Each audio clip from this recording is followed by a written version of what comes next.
دین اور دینداری۔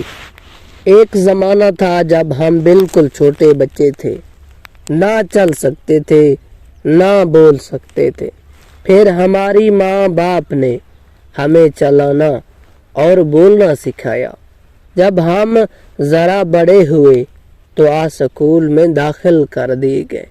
یہاں ہمارے استادوں اور استانیوں نے بہت محنت سے ہمیں پڑھانا لکھانا سکھایا۔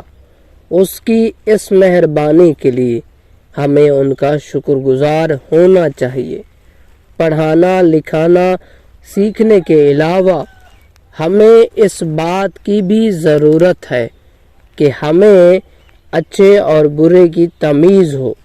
ہم اچھے کام کریں اور برے کاموں سے بچیں۔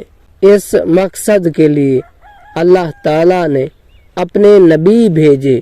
انہوں نے اپنے زمانے کے لوگوں کو اللہ تعالیٰ کی عبادت کرنے اور شرک سے بچنے کی تعلیم دی۔ لوگوں کے فائدے کے لیے اللہ تعالیٰ نے کچھ احکام بھی اپنے نبیوں کے سپرد کیے۔ احکام کا مطلب ہے جن کاموں کے کرنے یا نہ کرنے کا حکم دیا گیا۔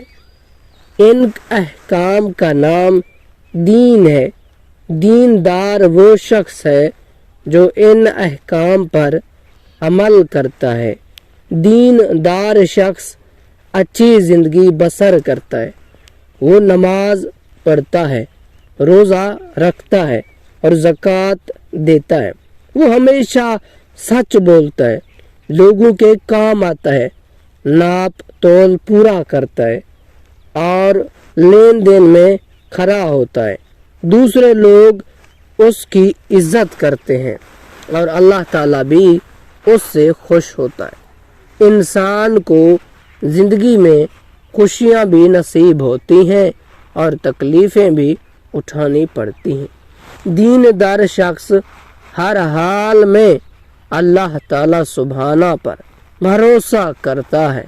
اس کے حالات چاہے کیسے ہی ہوں، اگر وہ اپنی زندگی اللہ تعالیٰ کے احکام کے مطابق گزارتا ہے تو پھر اس پریشانی یا پشیمانی نہیں ہوتی۔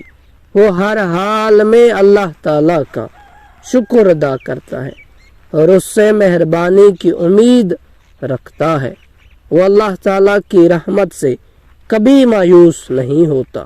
اور سچ تو یہ ہے کہ اللہ تعالیٰ بھی اپنے نیک بندوں کو اپنے فضل و کرم سے کبھی محروم نہیں رکھتا۔ ہر زمانے میں اللہ تعالیٰ نے نبیوں کو انسانوں کا رہنما بنا کر بھیجا۔ ہم امید کرتے ہیں کہ آج کا یہ ویڈیو آپ کو پسند آیا ہوگا۔ مزید ایسے ویڈیو دیکھنے کے لیے ہمارے چینل کا وزٹ کریں اور ملتے ہیں ایک نئے